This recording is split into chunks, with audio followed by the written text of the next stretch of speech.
자살 관련 컨텐츠 할 때 늘 뭐 1577에 0199 뭐 이런 데들 다 소개하거든요. 그럼 악플이 늘 달려요. 내가 여기 전화를 해봤는데 뭐 안 받는다 내지는 뭐 나 진짜 죽고 싶어서 전화를 했는데 힘내서 살아요 이러고 끊었다. 맞아. 그런 성의 없는 대답들을 듣는 거죠.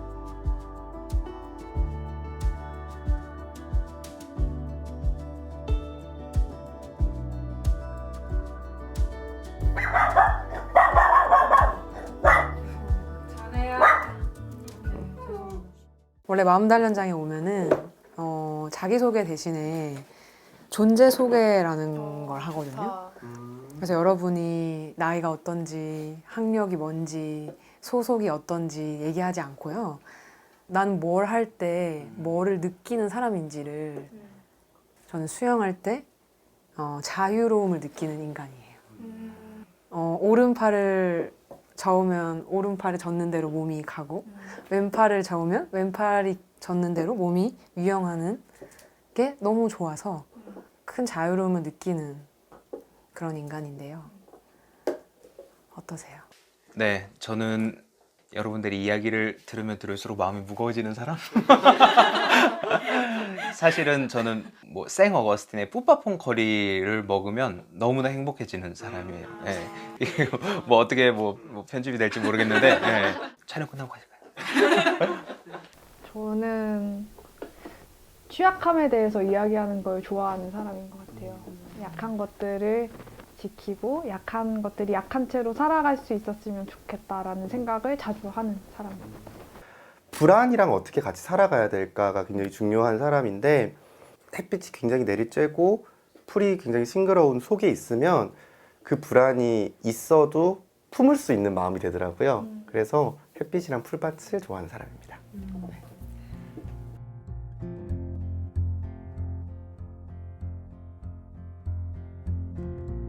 케어에 일가견이 계신 분들이 이렇게 앉아 계시는데 여러분들은 불안과 어떻게 같이 지내고 계세요? 저는 20대 후반의 우울증을 딱 겪으면서 이제 직업을 바꿔서 이 마음건강 분야에서 일을 하게 됐는데 사실 일을 하면서는 계속 좋아질 줄 알았거든요. 근데 작년에 제가 우울증이 한 번 더 재발을 했었어요. 근데 그게 너무 쇼킹한 거예요, 저 스스로가. 우울증을 겪었고 그 우울증을 바탕으로 이러한 일들을 해오고 있으면서 계속 괜찮아지고 있는 줄 알았는데 기차역에서 캐리어 끌고 기차 타러 딱 가려고 하는 그 순간에 되게 찰나에 나 우울증이 재발하고 있는 것 같은데? 라는 느낌이 오는 거예요. 되게 많은 분들이 막 그 의지로 좀 이렇게 타파한다거나 뭔가 더 노력하면 더 빨리 괜찮아질 수 있지 않냐고 얘기하는 것들이 얼마나 좀 뭐랄까 상처가 되거나 칼날이 되는 말인가를 좀 저 스스로가 피부로 느꼈던 것 같아요. 남들과 좀 다른 걸 느끼는 거에 대해서 터놓고 얘기가 힘들잖아요. 저는 오랫동안 감정 기복을 조절하느라고 굉장히 힘들었고 저 같은 사람을 한 번도 본 적이 없었어요. 그래서 저는 그냥 제가 이상한 사람이라고 생각했어요. 정신과에 가서 이제 양극성 장애 얘기를 들었죠. 그때 처음 제가 나는 오랫동안 조울증을 겪어왔구나 라는 거를 인지하게 된 거예요. 1년 전에 우울증 진단받았고 최근에 다시 조우울증 진단받았어요. 심리상담 받으면서 저 언제쯤 다 낫나요? 이런 질문을 했을 때 선생님께서 저한테 너가 가진 불안은 계절 같은 거야. 다시 또 봄이 오고 다시 겨울이 오듯이 그냥 계절처럼 같이 계속 지내는 거예요. 그래서 저는 상담도 받고 명상도 같이 하면서 어떻게 같이 지낼 수 있는지를 배운 것 같아요. 어느 순간 생각을 해보니 불안을 없애려고 하면 더 불안해진다는 거를 좀 느껴서 불안을 인정하고 불안을 어떻게 좀 대하지를 생각하니까 역설적으로 불안이 좀 많이 좀 줄어드는 그런 경험들을 좀 저는 지금 하고 있는 그런 시기인 것 같아요, 제 인생에서. 큐어가 아니라 케어라는 말도 하더라고요. 큐어. 완전히 완치되는 것은 아니다, 정신질환은. 그냥 케어하는 거다. 근데 그 하우가 문제인 거죠. 사람들이 모르니까. 모르고 두렵고. 일단 내가 아플 때, 그리고 내 가족이 아플 때 어떻게 해야 되지? 이걸 모르겠다는 거예요. 어디서? 뭐부터 시작해야 되지? 뭘 찾아봐야 하지?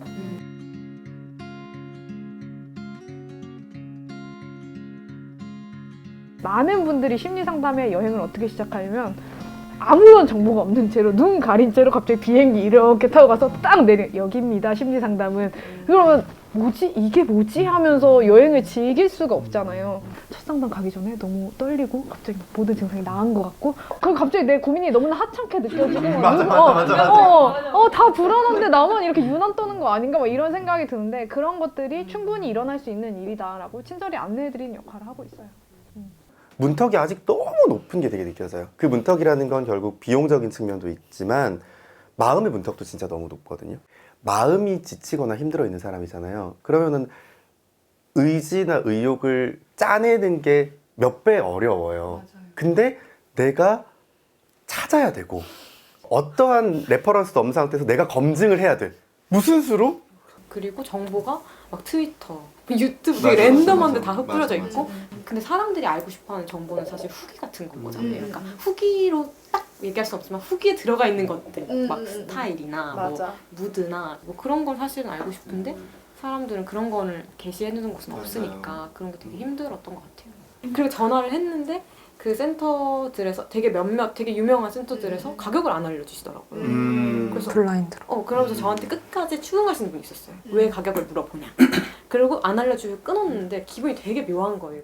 상처받았겠다. 어떻게 보면. 그래서 그게 사실 되게 힘든 일이잖아요. 내가 마음도 아픈데 그 모든 정보를 스스로가 그리고 약을 처방받으려면은 상담센터에 가도 되는 줄 아시는 분도 되게 많아요. 아 맞아요. 그것부터도 그것부터 모르시는 안 되는 분들도 많은 것 같아요.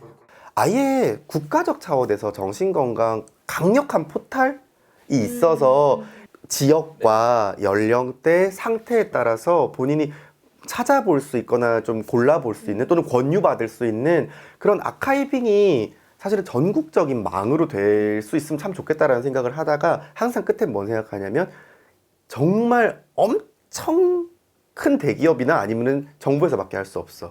왜? 엄청난 돈이 드는 거니까 사실은. 네네네. 근데 사실은 필요하다고 생각하는 건 거죠. 첫 발을 어떻게 떼야 되는지만 알아도 굉장히 많은 부분이 개선될 수 있지 않을까? 그런 생각이 좀 들어요. 정부의 역할도 말씀해 주셔서 그러면 정부는 뭐 했냐.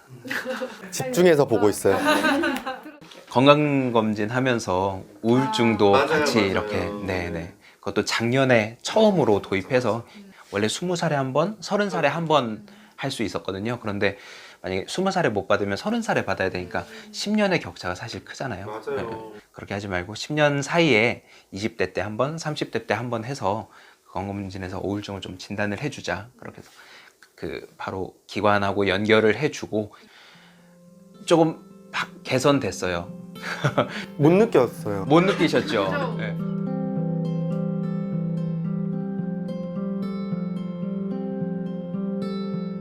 제가 마포구에서 일을 하는데 마포구의 인구가 한 34만 명 정도 되는데 거기 몇 명이나 정신건강보건 요원들이 있어야 된다고 생각하세요?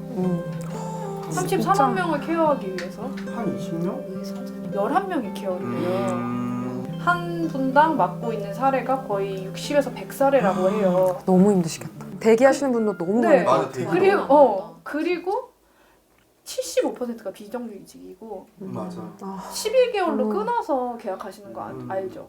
본인 노동 환경이 케어가 안 되는데 누구한테 제대로 된 서비스를 제공을 할 수가 있을까요? 그래서 정신 이제 보건 전문가 선생님들 연결해 주려고 하면 저희는 일선 센터나 영리 기관보다는 이제 지역 기관들로 하는 편이에요. 근데 갔다 왔어요. 전화를 걸고 왔어요. 너무 표정이 안 좋은 거예요. 그래서 물어보면 왜 이러면은 3개월 기다리라는데요? 기다리는 동안 괜찮겠냐고요. 그리고 그렇게 기다려서 갔다 온 친구들도 이렇게 얘기해요. 제가 어땠어? 선생님 잘해주셨어요? 이러면 선생님 좀 약간 선생님 상담 필요해 보이던데? 약간 이렇게 얘기하는 거예요. 이 친구가 기관을 너무너무 소개해야 되는데 어떨지 아니까 계속 소개를 못하는 거죠. 그리고 뱅뱅뱅뱅 돌게 되는 건 거예요. 저도 자살 관련 컨텐츠 할 때 늘 뭐 1577에 0199 뭐 이런 데들 다 소개하거든요. 그럼 악플이 늘 달려요. 내가 여기 전화를 해봤는데 뭐 안 받는다 내지는 뭐 나 진짜 죽고 싶어서 전화를 했는데 힘내서 살아요 이러고 끊었다. 맞아. 그런 성의 없는 대답들을 듣는 거죠. 왜냐하면 그 노동 환경이 너무 열악하기 때문에 정말로 전문성을 갖춘 사람은 거기 안 가요. 그리고 국가는 자꾸 싼 가격에 사람을 쓰고 싶어하고 그러다 보니 이런 현상이 나타날 수밖에 없는 것 같아요. 정신 건강이나 마음 건강에 대한 정책적인 관점이 몸 건강이랑은 너무 달랐던 느낌이 있거든요.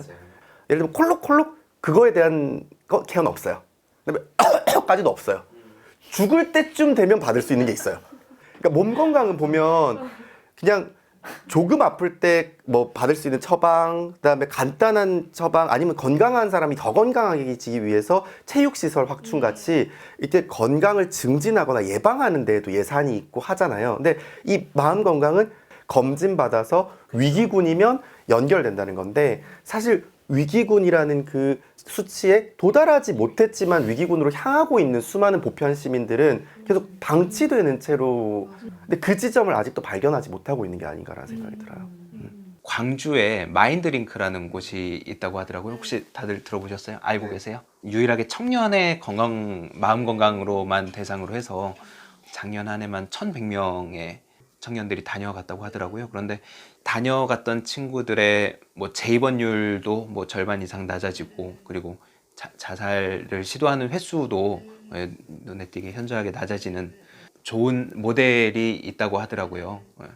광주 포함해서 7개 시도에 더 확대를 하려고는 하고 있는데, 말씀하신 대로 내가 우울증이다라고 진단을 받을 때와 받기 전까지의 그 간격은 어떻게 좁혀나가야 될지는 더 오늘 얘기를 통해서 고민을 해볼게요. 아파야만 병원에 가고 아파야만 심리 상담을 받는 거라고 생각을 하는데, 사실 마음 건강도 예방을 할 수가 있는 거거든요. 조우울증과 우울증이라는 친구가 같이 잘 지낼 수 있었던 거는 뭐 병원도 그렇고 상담도 그렇지만 자조 모임이었던 것 같아요. 그러니까 저희 청년들끼리 모여서 나 같은 사람이 여기도 있고 당신은 어떻게 지내고 있는지, 근데 그게 어떤 솔루션 대화가 아니에요. 그냥 내가 이렇게 해서 힘들었고 이렇게 해서 많이 아프고 어떤 날은 집중도 너무 안 되고 근데 저도 그런 적 있어요. 저도 그런 적 있어요 라는 그 말이 저를 살게 하는 그런 말들이었거든요. 아, 이렇게 말할 때가 없었나? 위험군이 아닌 이상 예방 차원의 사람들이 일단 헬스장의 개념으로 일단 네. 본다면 우리끼리도 서로가 서로의 버팀목이 충분히 되어줄 수 있구나.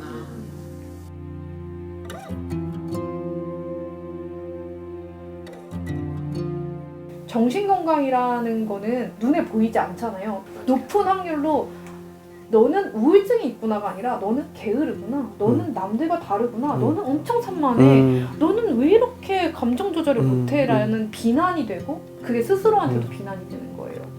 그래서 모든 다양성들이 인정될 수 있는 곳이어야지만 내가 안전하게 느낄 수 있겠구나 라는 생각을 했어요. 저희 웹사이트에서도 친구들이 글을 남기면 첫 줄이 항상 그거예요. 진짜 이거 이름 안 써도 돼요? 저희가 공지로 띄워놔도 물어봐요. 몰라서 묻는 게 아니거든요. 알지만 재확인하고 싶은 심리인 거예요. 그리고 저희가 그렇다, 매우 그렇다 라고 말하고 나서 자기 얘기들이 나오는 경우도 되게 많아요. 내 마음을 맡기려고 하면 정말로 많은 신뢰가 형성돼야만 나를 맡길 수 있게 되는 것 같아요. 근데 그런 신뢰라는 건 아주 뭐 6개월, 3개월 만에 건축물 몇 개가 들어가고 몇 분이 전문가 선생님 채용되는 걸로는 있을 수 없다고 생각하고요. 정말 전문가들과 함께 이런 정책들을 만들었으면 맞아요. 좋겠어요.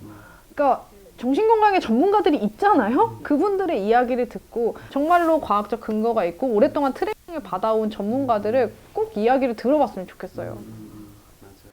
상담 같은 것들을 통해서 청년들이 왜 우울증을 겪느냐, 뭐 번아웃을 겪느냐라고 얘기해 봤을 때 현실적인 문제들에 기인한 경우들도 굉장히 많거든요. 정신과나 심리상담센터를 뭐 6개월이 뭐야, 한 3년 막 이렇게 다녔대요. 근데 이제 오늘자로 난 안 가려고 싶다. 왜 그래? 전문가 선생님 만나야지. 근데 얘기를 들어보면 선생님은 성심성의껏 해주셨어요. 그리고 이 친구도 최선을 다했는데 그 마음의 어떤 정신 건강이 나아질 수 있는 재반 환경에서 삶이 한 개 나아지지 않은 거예요. 그러니까 3년 동안 이제 다니다 그만둔다는 친구는 뭐였냐면 250군데 떨어졌거든요. 취업을 3년 동안. 선생님이 최선을 다해 주시어도 이 현상이 바뀌지 않는 한 이 친구의 우울감은 계속 재생산되는 건 거예요. 왜 이렇게까지 힘든가에 대한 현실적인 문제들을 듣고 개선하기 위해서 사실은 마음 건강을 돌보는 게 국가적으로 정말 필요한 게 아닌가? 왜 이거를 아픈 사람 치료라고만 생각하지? 사실 이 기저에 모든 분야에 대한 삶의 문제들이 녹아 있는데 왜 이렇게 떼서 생각하시지? 이런 생각 들 때도 굉장히 많아요. 사실 이 청년의 마음 건강에 있어서 첫 번째로 중요성을 인식하고 나서 작년부터 이제 사업이 시작됐더라고요, 문재인 정부에서. 그래서 이런 고군분투하시는 분들의 노력이 좀 헛되지 않게 챙겨가야죠. 저도 정신건강, 마음건강 문제를 정말 우선시해서 내가 당신들 옆에 있다. 내가 이렇게 많이 생각하고 있고 이걸 이렇게 하려고 하고 있다는 걸 좀 보여줬으면 좋겠어요. 너무 뜨문뜨문 보여주지 말고 이걸 정말 앞서서 내가 생각하고 있고 이런 공부를 하고 있고 우리가 이런 것도 해보려고 하고 있다. 옆에 있다는 걸 보여줬으면 좋겠어요. 참고했다 자네. 잘 참고했어. 고생했네 진짜.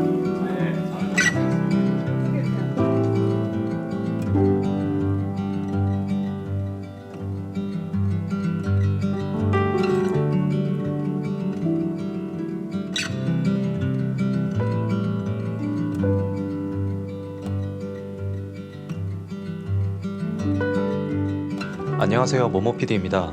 영상은 잘 보셨나요? 이 영상은 청와대와 함께하는 영상입니다. 청년의 마음 건강에 대해 더 알아보고 싶으신 분들은 영상 아래 더보기란과 댓글란을 확인해주세요.